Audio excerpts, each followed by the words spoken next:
नमस्कार, आशा कुकिंगमध्ये तुमचं सर्वांचं स्वागत आहे. मी आज आळूच्या पानाचा गरगट्टा बनवणार आहे, मुगाची डाळ टाकून. तर चला बनवूया.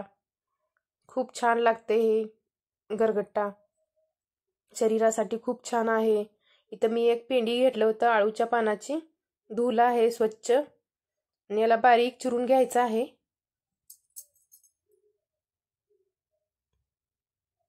मी तर चाकूनच चिरत आहे बारीक. खूप छान लागते ही भाजी.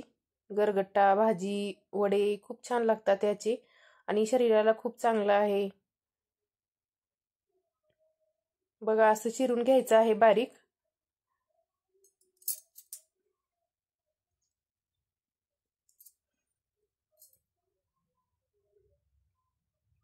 सर्व चिरून झालं आहे. इथं कुकरमध्ये हे चिरलेले पानं टाकून घ्यायचं आहे बारीक चिरलेले. यात आपल्याला अर्धी वाटी मुगाची डाळ टाकायची आहे. एक टमाटर टाकायचं आहे चिरून बारीक, म्हणजे मोठं मोठंच टाकणार आहे मी, म्हणजे यात शिजलं जाईल. आणि अर्धा तांब्या पाणी टाकलं आहे. शेंगा पण टाकला आहे त्यात, शेंगदाणे. खूप छान शिजला आहे गरगट्टा. 4 शिट्ट्या काढून घेतल्या आहे. बघा, शिजून झाला आहे गरगट्टा इथं. आता फोडणीची तयारी करायची आहे.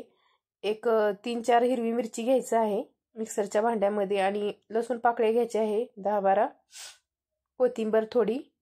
हे मिक्सरला फिरून घ्यायचं आहे, लई बारीक करून घ्यायचं नाही. तरी तर गॅसवर मी पातेलं ठेवलं आहे तेल गरम करण्यासाठी. यात जिरे मोहरी टाकून घ्यायचं आहे आणि हिरवं तिखट वाटलेलं होतं ते तेलात छान असं फ्राय करायचं आहे 2 ते 3 मिनिट.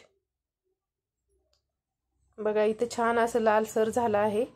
यात शिजलेला गरगट्टा टाकून घ्यायचा आहे. फोडणीमध्ये फोडणी देऊन टाकायचं आहे.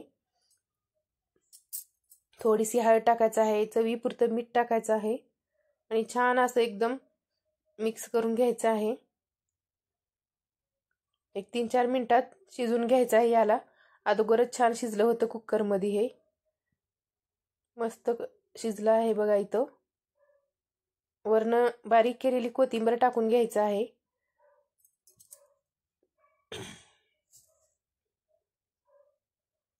इथं तयार आहे आळूच्या पानाचा गरगट्टा मूगडाळ घालून. तर चला, असं बनवा तुम्ही पण. भाकरीसोबत चपातीसोबत खूप छान लागेल हे, भातासोबत तेन. व्हिडिओ आवडला असेल तर लाईक करा, कमेंट करा, नवीन असाल तर सबस्क्राईब करा.